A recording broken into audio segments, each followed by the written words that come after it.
Alright guys, welcome back to the Intel Extreme Masters World Championship as we now get into game number 4 in our best of 5 series between CJ Enters' herO and YoYoWolf's San. Flash Wolf San, that's the one. It's happening again. herO, no, I'm not talking about that. herO, a guy who's one of the favorites to win it all, in my opinion, he's on the verge of elimination. He's down by 2 maps. He's down 1-2. He has to win the next 2 maps to be able to make it. There is no room for mistakes here. There really isn't. And no, actually, no, he won't. Never. What am I saying? herO, like, there's no room for mistakes for San, basically. Oh, yeah. That's what you're saying. This is Yonsu about a brain fart. for map number 4, as herO is looking devastatingly good. Very, very difficult for him to for San to deal with. Let's get into it. As we have spawning up to the top right-hand corner, our red Protoss, representing CJ Enters. Ladies and gentlemen, give it up for herO!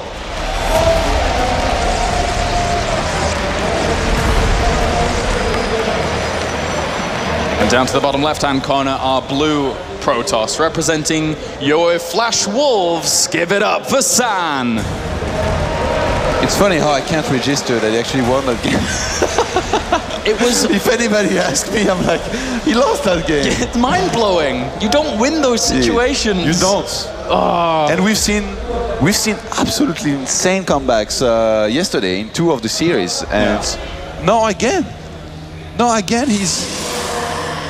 if he keeps doing this, I'm going to have heart palpitations, man, right? Like, all the way through the tournament. Yeah. I can't do this, man. All right, well, Gateway started at around the same time here from both players, and from there on out, it's going to be a bit more of a standard game. While San is trying to scout out any proxies in his main base, he's taking no chances whatsoever. He knows that this is his last shot, his last lifeline in this series. I was going to say, herO doesn't seem to be checking for proxies, but I guess he did just a little bit late, just not right after his gateway, but he's doing it at least a minimum. Whereas San only checked in, I guess, the two in-base locations that herO could have got found. Has herO even ever proxied? I don't think so. I can't remember. He's like, he doesn't proxy ever, and like, he saves it for the final game of the grand finals. And then nobody checks it. Like, whoa. I mean, obviously, I'm not the entire encyclopedia of StarCraft 2 games, but I certainly can't recall one in Intel Extreme Masters. But anyway, there could have been one. But for now, herO is going to send over a probe, have a little bit of a look around his opponent's base, and he's going to see a very normal opener from San, and herO is going to be like, I've got you. I know that you're having to play as standard can be. No risks from you anymore. It's funny because there used to be this impression in PvP that basically if you scout them, you don't see anything. You see double gas, you see a gate, but you actually see a lot. And by that, I mean, you can see if there is a second pylon missing in your opponent's base, you can see if he starts the mothership core, you can see if he has a second gateway, and you basically need to leave at the last second, just before those units come out, and you need to time them well. Now herO is saw when that unit started on the gateway, he knows exactly what he has to get out. He sees that the mothership core started, he knows exactly that his opponent spent at least 150 in gas, because nobody will make a zealot at this point. Very cute there. Throwing that Twilight Council down as soon as that probe leaves, because he had to leave because of the Stalker timing, of course. I think there's any chance herO might go for like a 3 gateway pressure with 3 Stalkers, mothership core, and a proxy pylon. I guess he has a probe across the map. That would make sense. Yes, yeah, that's good too. That Stalker of San is going to do what it has to do when it comes out and check the watchtower to see if anything's coming, to see the probe there. And I really like the scouting of San. He's checking the top left-hand side with his mothership core. He sneaked a probe out, by the way. This is not going to be found on the top left-hand side by herO. San knows he's about to be under attack. He starts the Dark Shrine. And he's going to have photon overcharge in a while, so he's not going to have it if herO was to attack here very quickly, but having enough Stalkers to defend, he's going to be in a good position. Yeah. herO, do you think he realizes what he's up against just by seeing the amount of units that they are there? I don't think so. I think it's really hard to read into, right? What did you just say? I think, well, do you mean because he didn't see a sentry or something like that? Then he's like, where's all the gas It's gone? herO, man. Of course he's going to realize he's up against DTs and get detection. Oh, he's clairvoyant. That's what I mean. I see. And he's going to have to realize very soon, by the way. this is getting scary. He didn't start a robo yet. Yeah. Dark Shrine is a few seconds, 45 seconds from finishing. There is the pylon inside the main of herO. Uh-oh. Inside of his main. Oh, and the photon overcharge is going to push them further and further away from that Dark Shrine, making it a whole lot harder to spot. Good micro there from being able to catch that Stalker, and then Time Warp in tandem with that gets himself another one. This is there crazy, is a though. pylon inside of his main, and he's not realizing it. He starts the robo. The Dark Shrine is 10 seconds away from finishing. Well, I see that probes. Uh-oh, this is going to get really, really sticky. It's like you can't... Normally you would have your Stalkers on the ramp to block off a Dark Templar from getting in, but he's just warping them straight into the main. This is really, really bad for herO. Couldn't he actually just focus down the robo facility if he wanted? Yeah, he can do anything. He can even kill the Nexus probably before this is defended. At this point, I think herO's lost, and I know I've said this before and I came out to be wrong, but it's going to be so hard for him to deal with this. He's going to have to run around a lot. He loses so much mining time. Behind his sand does any follow-up kind of attack. He basically ends the game easily. And herO, as expected, he's making most of the situation. It's funny how, like, out of this disastrous situation, he always makes the most of it. He just moves out with his probes. He's gonna dance around until he has an observer, and he's somehow not gonna leave the game and stay in it. Good placement on these Stalkers as well to block them out. In the previous game, I said that he was very far behind, and if he won, I would be very surprised, but not enough for a race switch. And this is again one of the situations where I think he's quite far behind, but he's not completely out of it. And I really thought this was going to be worse. And you know why? Because I expected San to warp in 2 or 3 DTs. Exactly. And then he could have done what you said. But he made only 1, which I'm actually really surprised about. Yeah, I was quite surprised we're only 1 Dark Templar as well. 1 Dark Templar has a bit of a harder time really executing what we were mentioning, but he's got 8 worker kills. And behind that, he's at 28 to 23. Yeah. So herO did catch up a little bit off the back of that and saved a good portion of his workers, let's not forget. It really feels like San was scared to commit everything to this. He was getting blink, he could have cancelled that upon seeing the robo wasn't ready. This is last chance saloon, man. He has to play cautiously, it feels. Like, if he goes in there with 1 Dark Templar, it's like, oh, your robo is finished. Yeah. As opposed to like, well, if he went in with more Dark Templars and there was just an observer popping out right there and then, he would have lost it all and not done too much with a big investment. It does seem like he's going to commit to a huge blink attack, though. 10 Stalkers against 5. Do you think herO can defend this one? This one's going to be difficult. Does he have photon overcharge? Yeah, yes, he does. I want a yes or no. I want a yes or no. You want to? Oh, okay. Well, yes, with photon overcharge for now, especially since he has an immortal as well. But he will lose that mothership core. This buys him a lot of time, though. If he gets the second immortal out, he should be okay for a little bit. Yeah, he's going to be able to, definitely going to be able to get it as it's about to go. You think he goes for a 3rd one? Could go for it, but that means he would have less mobility, and if he's up against a lockdown, it's going to be very hard for him to go down the ramp. Yeah. But San's committing everything he has to it. No, he finally evacuates. Oh, blinks forwards to pick off that remaining one. Oh, and he got the observer as well. A nice pickup.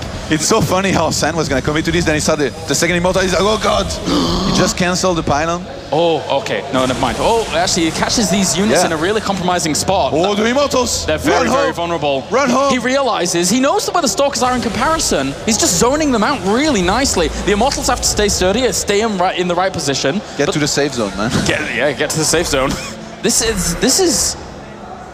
These Stalkers are just in no man's land. They have nothing to do right now. Stalkers blinking everywhere, man. This is Son Goku versus Vegeta here or something. Flying around in all those rocks and blowing things up with Super Saiyan units. Well, I don't think Stalkers are quite as strong with Kamehameha, but... San has quite a scary Stalker count. 16, 14 for herO, who has 2 immortals. He's gonna pull probes! Really weird engagement. He actually needs to blink up onto the high ground with his previous Stalkers. There we go, and he does. Wow, herO is really scared right now of this attack. I'm quite shocked he pulled this many probes. And he has a proxy pylon on his opponent's natural. He's going to be able to spot that Nexus as it starts, as it does look like San wants to go for a Nexus. And there's the 1 Zealot warping in. Oh, the Kailar Zealots. Ooh. There it is. Ooh. We've nicknamed it. Look at him going for it. He's like, oh no, but there's 2 sentries there. Can he micro against it? And by the way, herO is a little bit behind on walkers, and he's gone for an additional force gateway. You think he commits everything to an attack? Oh no, he sent a probe to his natural, yeah. So I think he's just looking to poke with those units.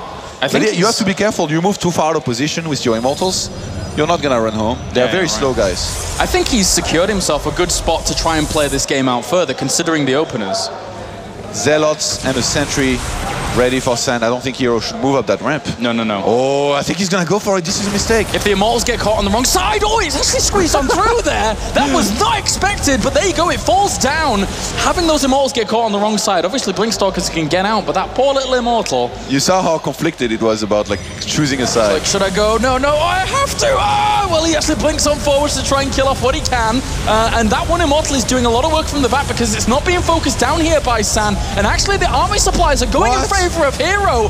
What is this madness? The Mothership Core died with 100 energy, over 100 energy. Now the Nexus could be killed here. San could move down the ramp to try and defend. He's gonna go for the Immortal. Bye-bye Immortal, but he's gonna have a lot of Stalkers left available to him. It's 11-7 right now, and he's getting a massive advantage. Can warp in right into the fight as well because he still has that proxy pylon behind the expansion. He's trying to negate the Zealots whilst just microing around to kill off those Stalkers, bringing down the important units so he can just micro on for the victory. He's done a lot of damage.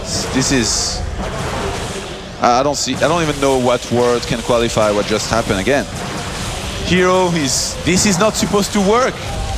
I'm sorry, what you're doing is not supposed to work, but it does, because you're too good. Look at him nodding. He knows he's in a good spot. He knows that this is actually winning him the game if he just continues on, if he micros well, if he blinks on back, kills off the Zealots. The probes come off the line for San. Once again, absolute desperation, having to hold on against herO here, who flips the switch. He turns it on. He goes for the kill. An absolute killer move, trying to kill off the rest of these Stalkers. Crazy stuff. 60 supply to 37 now, and San is probably in complete disbelief. This could have been 3-1 for him. Yeah, it could have been. But right now, it's just not. Everything is going herO's way. The Stalker count is going his way. Even behind this, the economy is going his way. herO is pushing back the remaining Stalker count. GG! herO, after an amazing series, is able to take it 3-1.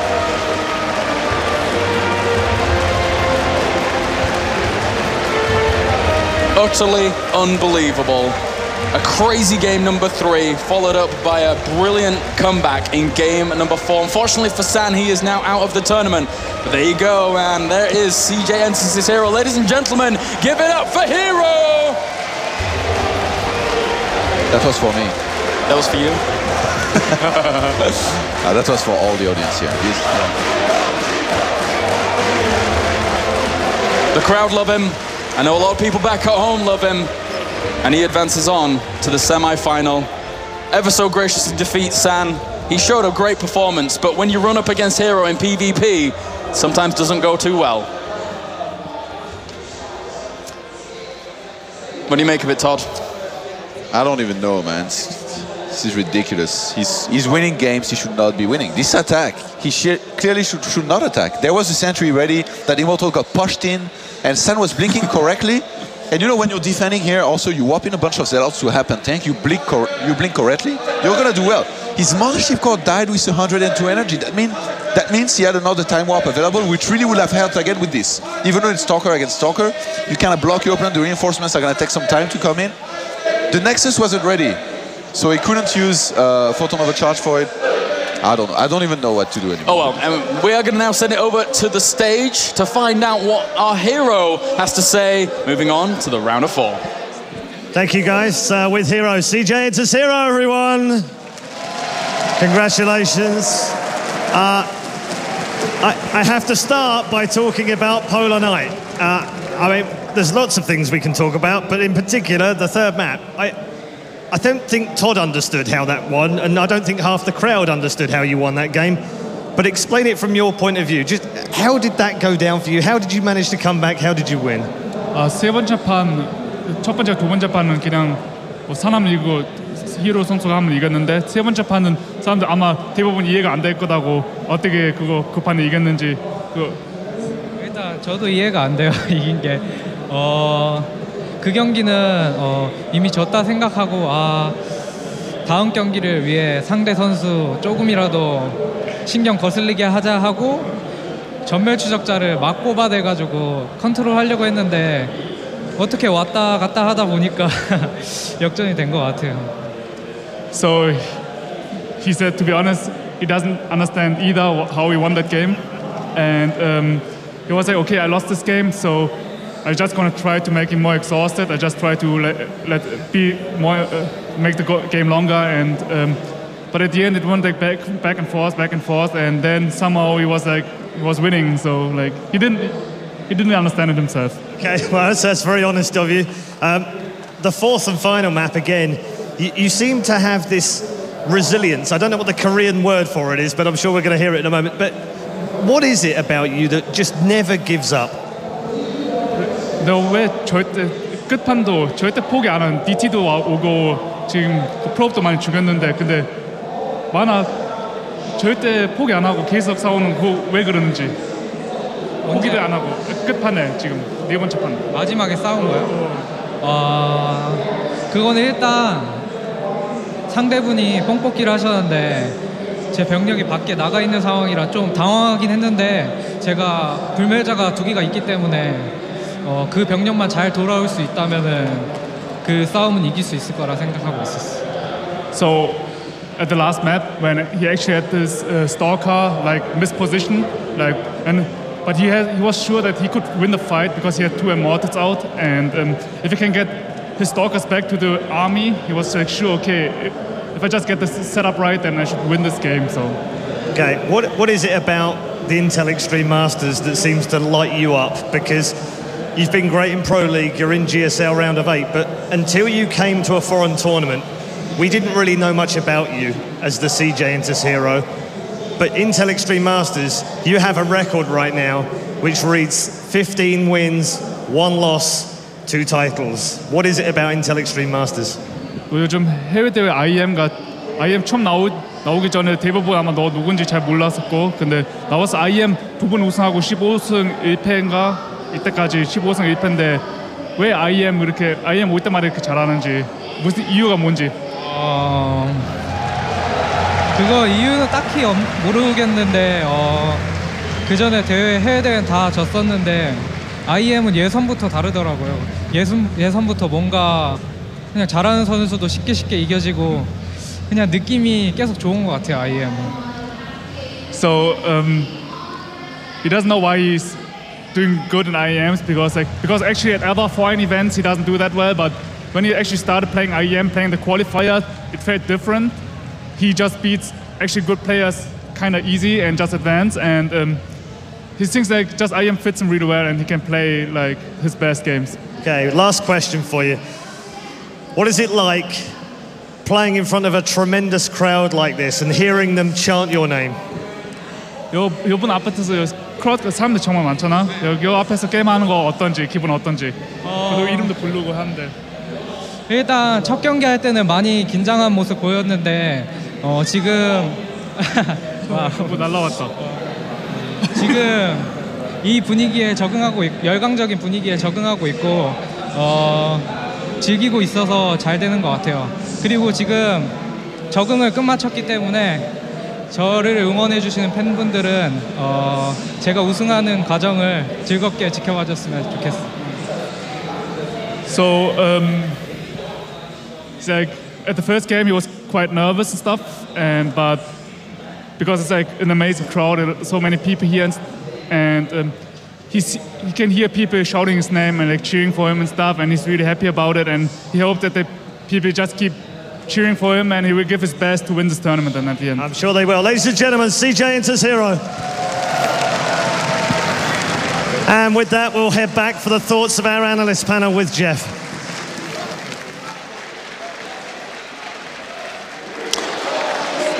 Good evening. So that was an interesting match, I thought.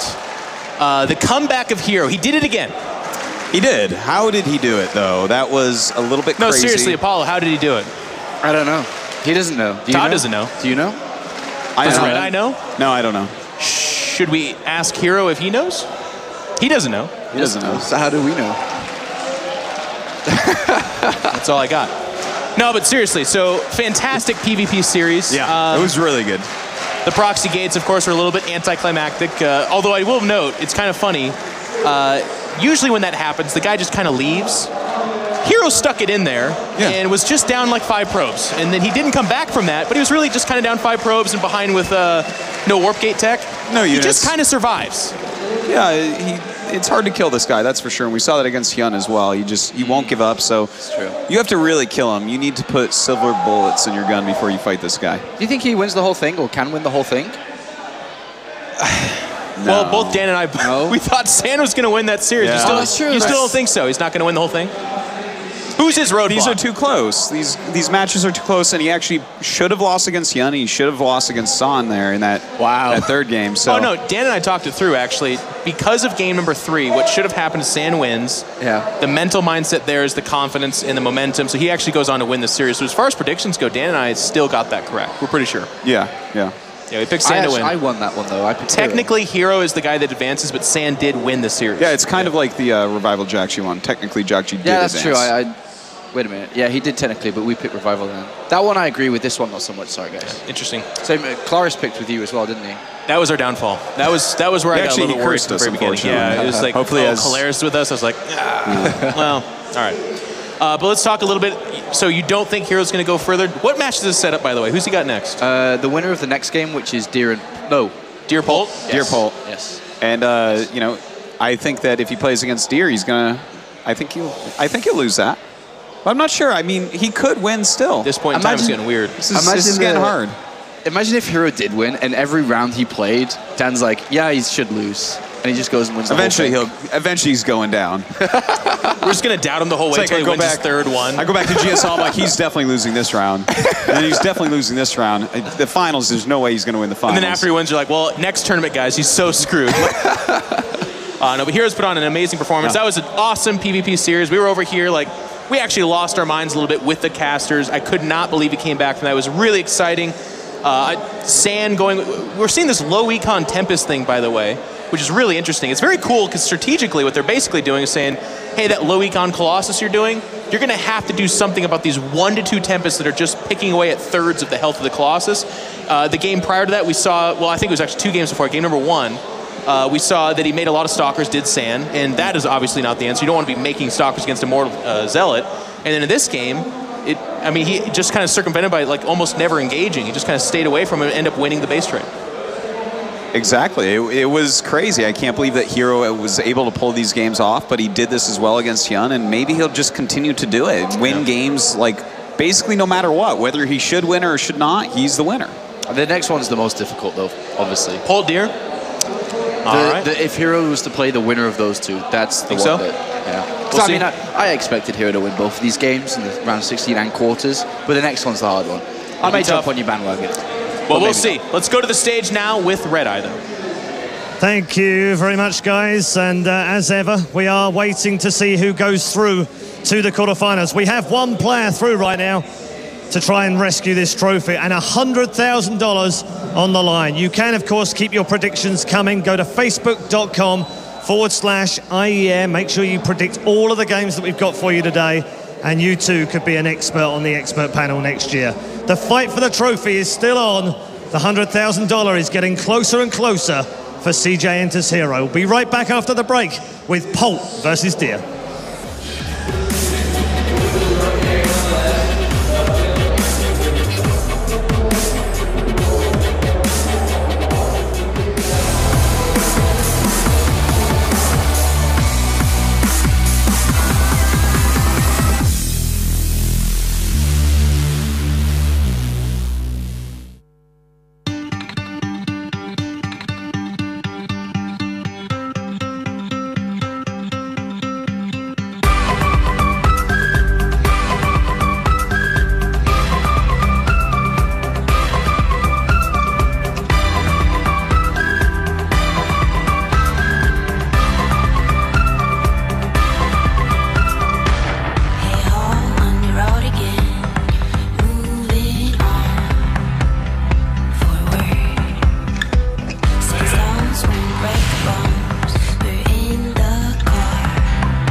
this out.